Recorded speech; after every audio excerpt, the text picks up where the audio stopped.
My own mother sold me into marriage for a handful of sadists. She pushed me, her only daughter, into the arms of a man they called the village pauper.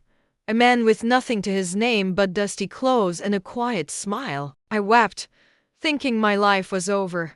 A cruel joke played by fate. But what if the joke was on everyone else? What if the man I was forced to call my husband, the man despised by my family, was hiding a secret so massive it could buy the entire village 100 times over? This is the story of how I, Adawa, a simple girl from a small Ghanaian village, stumbled into a world of unimaginable wealth, shocking betrayal, and a love I never thought possible. My name is Adawa, and my world has always been small. The red earth of my village, the scent of shea butter my grandmother made, and the constant, gnawing hunger of poverty. My mother, Efua, had a bitterness in her heart that grew with every passing year. She looked at me not with love, but as a burden, a mouth to feed that offered little in return. My only joy was Kwesi, a boy from the next village. We had dreams, Kwesi and I. We planned to save up, move to Accra, and build a life far from the judging eyes and empty pockets of our families. We promised each other forever under the baobab tree.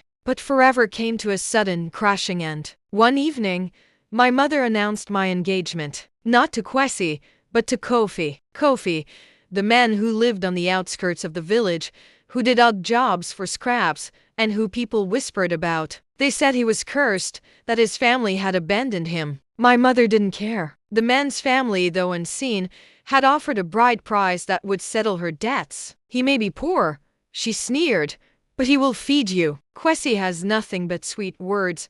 My heart shattered. I pleaded, I cried.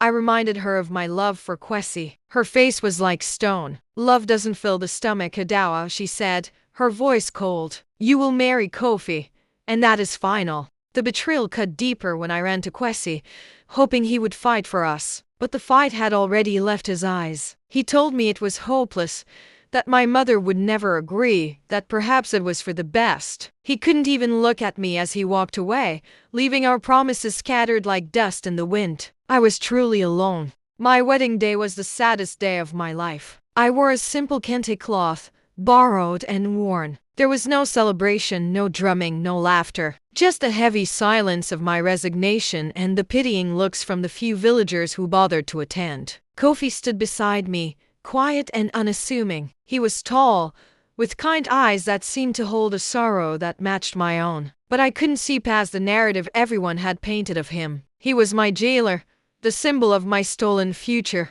Life in Kofi's small mud brick house was quiet. He was surprisingly gentle. He never raised his voice, never made demands. He would leave early in the morning for whatever odd jobs he could find and return late at night, often placing a small portion of his earnings on the table without a word. I cooked, I cleaned, I existed in a fog of misery.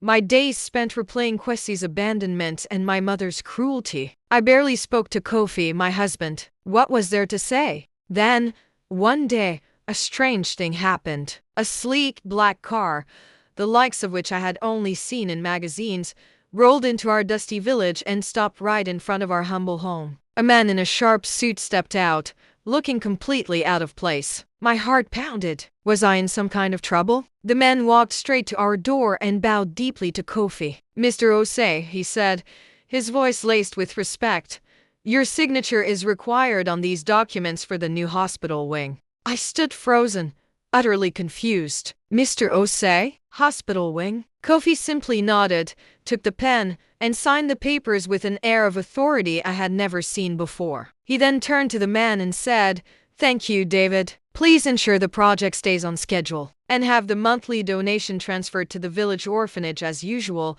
The man bowed again and left as quickly as he came. The silence he left behind was deafening. I stared at Kofi, the man I thought was a pauper, the man who wore faded shirts and patched trousers. He looked back at me, his kind eyes finally showing a flicker of emotion. Was it nervousness? He sighed softly. "Adawa," he began, his voice steady. "There is much I need to explain." That night, Kofi told me everything. His real name was Kofi Osei, son of one of the wealthiest families in Ghana. His family owned vast businesses in real estate, technology, and shipping. He told me about the immense pressure and the superficiality of that life. He spoke of envy from his own relatives, of people who only saw him for his money. Years ago, after a bitter family dispute that ended in betrayal, he walked away from it all. He wanted to find something real, to live a simple life where he would be valued for who he was, not what he had. He came to my village,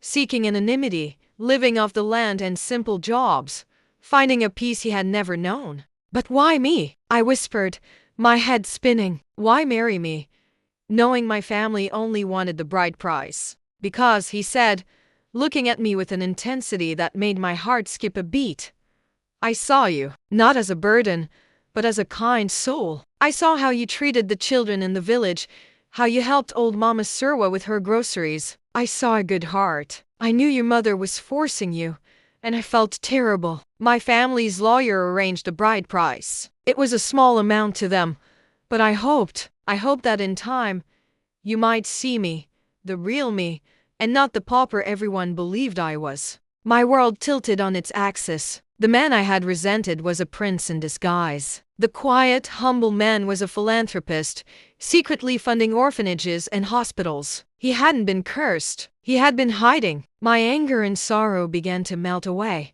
replaced by a dawning sense of awe and affection. For the first time, I truly looked at my husband. I saw his strength, his integrity, and the deep loneliness he must have felt. Word, of course, travels fast in a small village. When a construction crew arrived to begin building a new, modern clinic, a project single-handedly funded by Kofi, the truth began to unravel. People who once mocked him now approached him with fawning respect. The whispers changed from pity to envy. The most dramatic change was in my mother. When she found out Kofi was a billionaire, she came to our house, her face stretched into a grotesque smile. She brought gifts.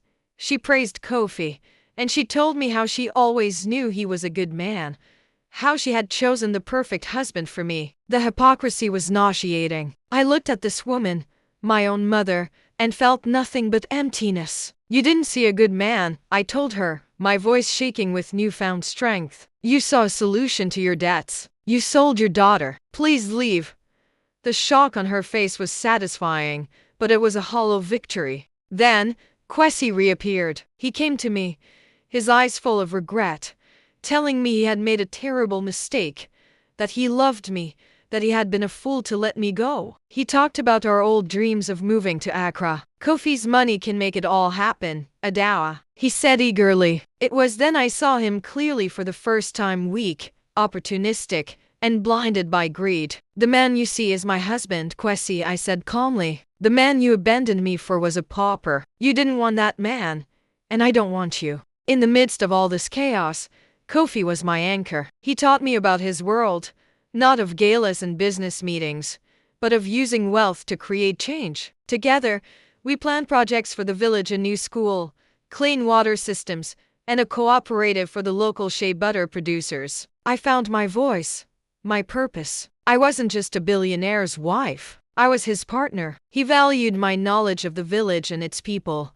and I admired his vision and his quiet strength. Love, it turned out, wasn't a whirlwind romance under a baobab tree. It was this. It was building a life together, brick by brick, based on respect, kindness, and shared purpose. My life is nothing like I imagined. I live in a beautiful new home, but my greatest joy comes from walking through the village and seeing the children learning in the new school, seeing families thrive because of the opportunities we helped create. My marriage wasn't the end of my life. It was the beginning. I was forced to marry a man I thought was a pauper, but in him, I found the greatest treasure of all, a love that was real, and a purpose that was my own. Thank you so much for watching my story. If it touched your heart, please don't forget to like this video, subscribe to the channel for more inspiring stories, and hit that notification bell. We'll see you in the next one.